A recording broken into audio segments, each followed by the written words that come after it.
Egg freezing ஒரு oocyte freezing or fertility preservation.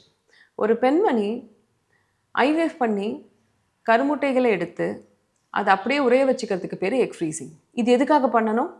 அந்த பெண்மணிக்கு கேன்சர்னு டயக்னோஸ் பண்ணிட்டாங்க, இப்போ கீமோதெரப்பி கொடுக்க போகிறாங்க, இல்லை ஓவரியில் ஏதாவது சர்ஜரி பண்ண போகிறாங்க, ஓவரியே எடுக்க போகிறாங்க, இல்லை எண்டோமெட்ரியோசிஸ் இருக்குது, 2வது தடவை வந்துருச்சு, ஏஎம்ஹெச் ரொம்ப கம்மியாக இருக்குது, எங்கள் அக்காவுக்கும் ஏஎம்ஹெச் கம்மியாக இருக்குது, அதனால் எனக்கும் ஏஎம்ஹெச் கம்மியாக இருக்குது, இல்லை ஏஜ் ஆகிட்டே இருக்குது, எனக்கு இப்போ தான் டிவோர்ஸ் ஆகிருக்கு, இன்னொரு கல்யாணம் ஆக ரொம்ப நேரம் ஆகும், எங்கள் வீட்டில் வந்து ஜாதக பொருத்தம் இல்லாததுனால ரொம்ப லேட் ஆகுது கல்யாணம் ஆக.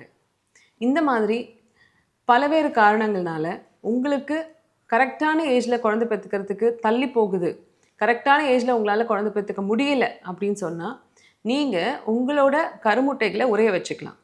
கல்யாணம் ஆகி ஃப்யூச்சரில் அந்த கருமுட்டைகளை எடுத்து உங்கள் பார்ட்னரோட ஸ்பெர்ம் கூட சேர்த்து கருவாக்கி உங்களோட பயாலஜிக்கல் சைல்டை உங்களால் பெற்றுக்க முடியும்.